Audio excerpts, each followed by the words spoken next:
I'm Stefan Holt, and this is News 4 Now for Friday, October 26. First, take a quick look at the weather. A nasty nor'easter is moving in later on tonight with heavy rains and the threat of flooding in the forecast. Storm expected to make Saturday a washout. We're going to have much more on that in just a minute. Let's turn to the news, and the man suspected of sending a wave of mail bombs across the country is in handcuffs tonight. We will not tolerate such lawlessness, especially not political violence. Cesar Sayoc has been charged with 5 federal crimes, accused of sending all those devices to critics of President Donald Trump. Here's what we know about him so far. Authorities say he's a registered Republican and lives in Florida, but he once spent time in Brooklyn. He has a criminal past, and family members say he's worked at strip clubs since he was in his 20s as a dancer and bouncer. He's also active on social media and often posted anti-liberal messages and conspiracy theories to Twitter. Federal officials said it was forensic evidence that led them to the 56-year-old. FBI Director Christopher Wray said that yesterday investigators got a hit on a fingerprint found on a package addressed to Congresswoman Maxine Waters. Other DNA evidence also factored in. Once I knew that they had a print, I was pretty confident that we'd be able to find the right person. And even with Sayoc's arrest, more packages kept turning up today. Another one headed to New York City's CNN newsroom. Care of former National Security Director James Clapper was intercepted at a Midtown post office this morning. One's meant for Senator Cory Booker, and Kamala Harris turned up. And late Friday, authorities confirmed a 4th was sent to businessman Tom Steyer.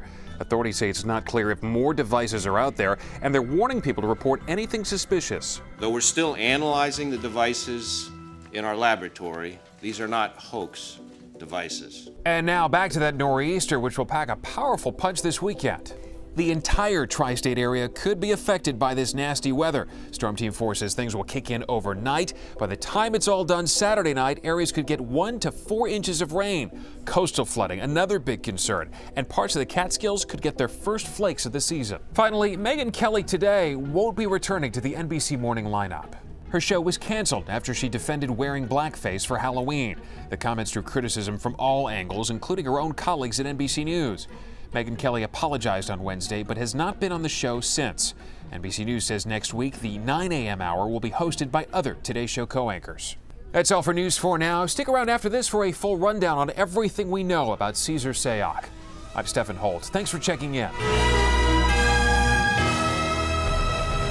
The FBI says the devices were a real threat, not hoaxes. That word coming out of the FBI lab, which also found the forensic clues on those pipe bomb packages to lead them to their suspect in South Florida.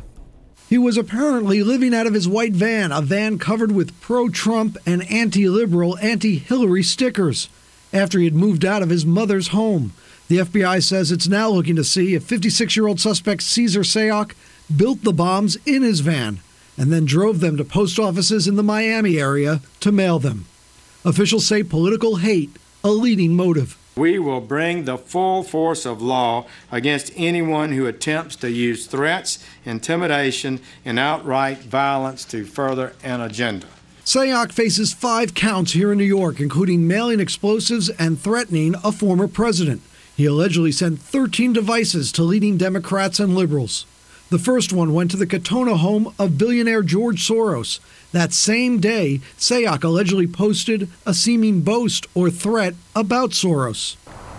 After his arrest, Sayoc today refused to say if other devices are out there, telling FBI agents he is not the bomber, and he demanded a lawyer.